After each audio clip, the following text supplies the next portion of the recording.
unfortunately, like, you know, exiting prostitution is something that's kept very hush hush, and there's a huge stigma attached to it.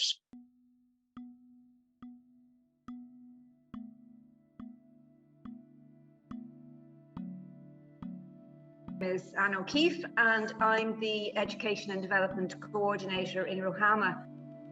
My name is Trish O'Brien, and I am the Education Development Officer in Ruhama.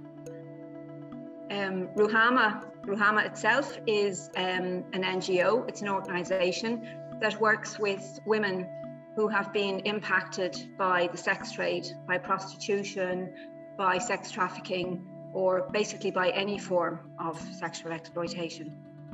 I work in Ruhama, but I also come to Ruhama with a lived experience where I've personal experience of being involved in prostitution myself. Like, for peer support is about the individual. It's not really about the politics of prostitution or sex work.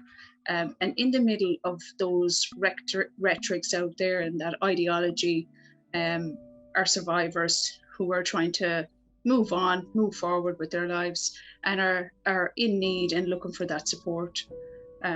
Ruhama provides that support. It's one of the only organisations in Ireland that does. But the one thing that doesn't exist in Ireland is peer support for women who've been impacted specifically by prostitution, or women who've been sexually exploited. What we realised was that, you know, when women got together, magic happened. It was just pure gold dust, the ability to understand each other. And what we thought, really, what we saw, it was so obvious in a sense that this was a huge resource that wasn't being tapped. I always think of it as a bit like solar power or wind power. There's this amazing energy out there, and it's not being used in the way that it could be. Trading my shame to aim, you know, that was the theme that I gave that day, because listening to what Trish went through and how strong she is and where she is right now, it's like, it's an achievement, you know.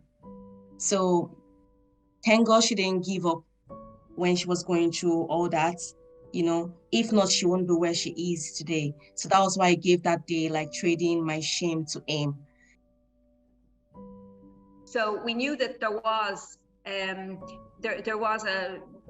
a thing, in inverted commas, called peer support. It was a worldwide movement. It was very successful, and that people just didn't rock up and do peer support. The peer support is something that, yes, it may happen informally, but there's a huge benefit in people being trained, equipped, resourced.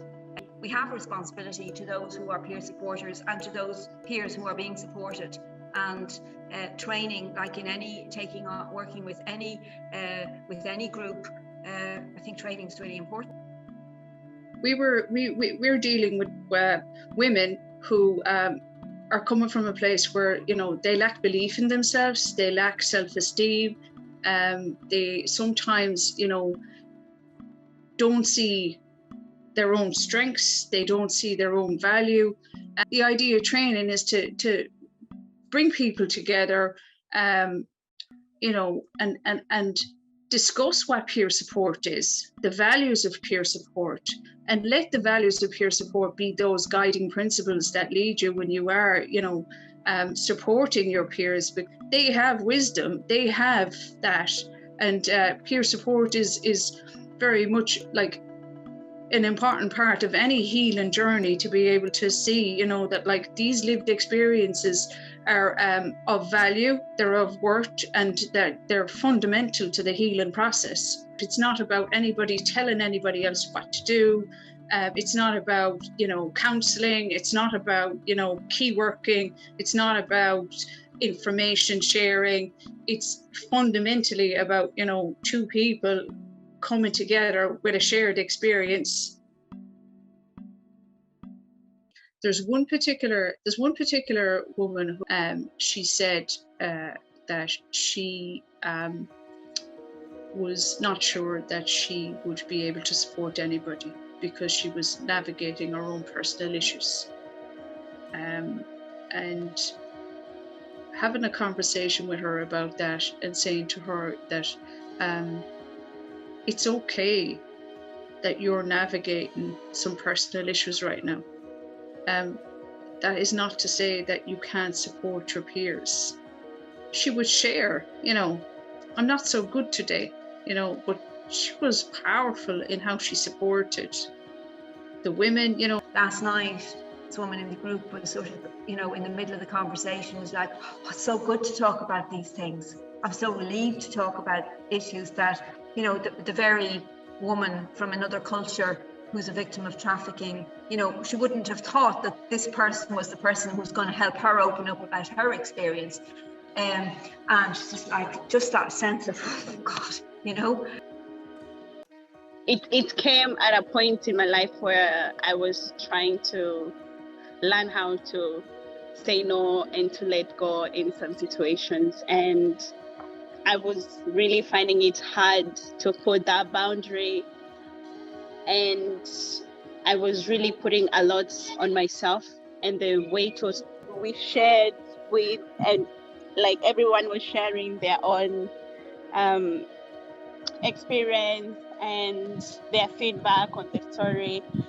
It actually made me realize that I'm not the only person going through this, and it's okay to let go sometimes.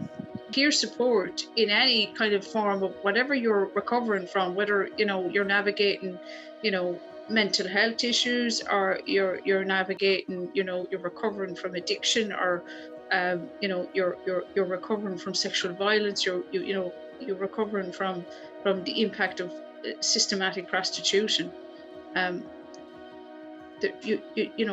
You don't arrive anywhere. Like, it's an ongoing process. You don't know the importance, you don't know how value it is until you start doing it. It's like saving somebody, because if you've gone through something and you are there to support that person with it, I felt it, the person that I'm supporting currently, I felt it, and I even feel that she's part of me already, because this is something the two of us are struggling with. But I think with my own experience and with the level that I'm with whatever that I'm doing now, I think I was really the right person to support her. We've been very clear, this is not something that you do and it's finished. And even the women have asked about this. We're saying, no, this is something that's actually going to be woven into the fabric of the organisation, hopefully over time.